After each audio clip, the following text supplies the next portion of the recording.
ایک لندن سے بھی ویڈیو میرے سامنے نظر آئی، کل کا جو نواز شریف کے گھر کے باہر میلہ لگا رہتا ہے، وہاں بھی ایک بندہ کہہ رہا تھا کہ ہمارے چیف آف آرمی اسٹاف صاحب وہ حصہ نہیں لیتے سیاست میں، اگر وہ سیاست میں حصہ نہیں لیتے تو اتنی کون سی مصیبت پڑی ہوئی تھی کہ 7 لاکھ فوج تھی پاکستان کی، اس میں سے ایک چیف آف آرمی اسٹاف نہیں مل رہا تھا۔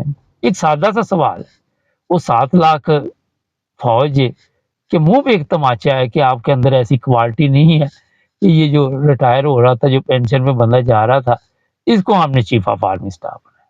یہ میرا ایک جو لوگ بڑے آ کے وکالت کرتے ہیں اس چیز کا ذرا جواب تو دے نا۔ وہاں پہ اور بھی جرنیل تھے، اور بھی لوگ تھے، بریگیڈیئر تھے، کرنل تھے، جنرل تھے، سب کچھ تھا، لیکن اس کے باوجود ان کو 7 لاکھ فوج میں سے ایک ایسا بندہ نہیں ملا جو پاکستان کی یہ چیف آف آرمی اسٹاف کی کرسی سنبھال سکے۔ آپ سیاست میں حصہ نہیں لیتے سر، ہم مانتے ہیں، آپ خود ہی کہہ دیتے جناب کہ میری میعاد پوری ہو چکی ہے اور مجھے اب جانے دیں، میں نے خدمت کافی کر لی ہے، کافی بڑی بڑی جنگیں لڑ لی ہیں، اب کوئی دشمن بھی سکون سے سو جاتا اگر آپ، میرا مطلب ہے کہ گھر چلے جاتے، پینشن پہ چلے جاتے۔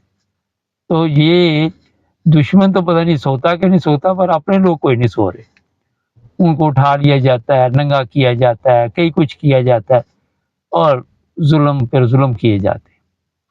یہ لندن میں میلہ لگا ہوا ہے نواز شریف کے گھر، کل میں دیکھا بہت بڑی تعداد پی ٹی آئی کی تھی، کوئی 2-4 بندے نون لیگ کے بھی وہاں کھڑے تھے، اور وہ ایک ہی بات کر رہے خواتین کی، یہ بھی پاکستان کے دشمن ہے۔ او بابا کون دشمن ہے پاکستان کا؟ آپ خود ہی بناتے رہتے دشمن ہے فلاں، دشمن ہے فلاں، دشمن ہے۔ آپ ہیں دشمن پاکستان کے۔ وہ جی ہنا بٹ کو جی انہوں نے وہ کہہ دیا، بکری کہہ دیا۔ وہ خواجہ اسد ادھر کھڑا ہو کے پارلیمنٹ کے وہاں پہ وہ کیا کہہ رہا تھا خواتین کو، کتنے غلط الفاظ استعمال کر رہا تھا۔ تو جب آپ کے لوگ کچھ خواتین کو کہے تو وہ بلے بلے بلے بلے، لیکن جب آپ کو کوئی کہہ دے تو وہاں پہ آپ کی توہین ہو جاتی۔ پاکستان میں لگتا صرف نون لیگ کی 2-4 خواتین کے علاوہ باقی کوئی خاتون ہی نہیں جس کی وہاں پہ عزت ہونی چاہیے۔ تو جناب یہ پہلے میں بھی بتا چکا ہوں، بار بار وہی بات کرتے ہیں کہ انہوں نے سب کو بوتل میں بند کیا ہوا ہے نون لیگ والوں نے، اور ان سے پھر کام لیتے ہیں، جس طرح یہ جج ادھر حرام خور۔ اچھا، یہ جج کے متعلق ہوم آفس میں بھی لکھنا چاہیے، جتنے پاکستانی ہمارے وکلاء ہیں، اس کی وہ ویڈیو ایک اور آ گئی ہوئی ہے ہمارے پاس ہے، وہ دیکھ ہی نہیں سکتا بندہ، وہ ویڈیو بھی آ گئی ہوئی ہے، اور پھر وہ اپنا بتانا چاہیے کہ جناب یہ حرام خور وہاں پہ یہ کام ڈال کے آیا ہے اور یہاں پہ سیاسی پناہ مانگ رہا ہے۔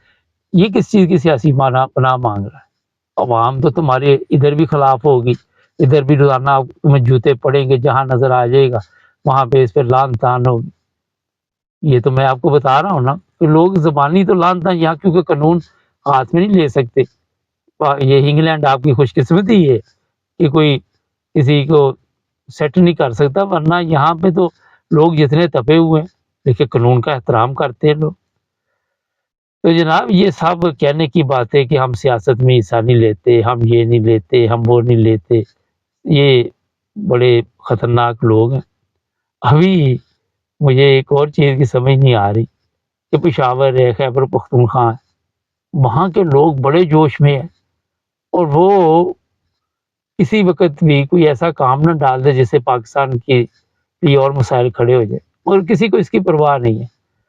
لوگ کہہ رہے جی عمران خان کو انڈر پریشر کیا جا رہا ہے، اس سے ملاقاتیں کی جا رہی ہے، اسے آفر دی جا رہی ہے کہ تم پاکستان چھوڑ کے چلے جاؤ۔ آپ کو پتہ ہے وہ عمران خان، اس نے ایک پاگل بٹھا دیا تھا پنجاب میں، وہ وزیر اعلیٰ، سب کہتے رہے کہ یہ لے ڈوبے گا، عمران خان نے نہیں بدلا، کیونکہ اس کا دماغ بھی جہاں اڑ جاتا ہے وہاں پڑ جاتا ہے۔ تو یہ ان کی غلط فہمیاں جو ہے میرا نہیں خیال کبھی دور ہوں گی۔ ناظرین، آپ دیکھیں کہ لوگ آج بھی عمران خان سے محبت کرتے ہیں، آج بھی عمران خان کے ساتھ ہے۔ کل ایک بنگالی کا میں نے پروگرام کیا، وہ بنگلہ دیش سے تھا، کہتا میں عمران خان سے بہت محبت کرتا ہوں۔ اب بنگالی کو کیا فائدہ ہے عمران خان کا؟ ایک سوال ہے، وہ تو بیٹھا ہوا ڈھاکہ سے 200 کلومیٹر دور۔ تو جناب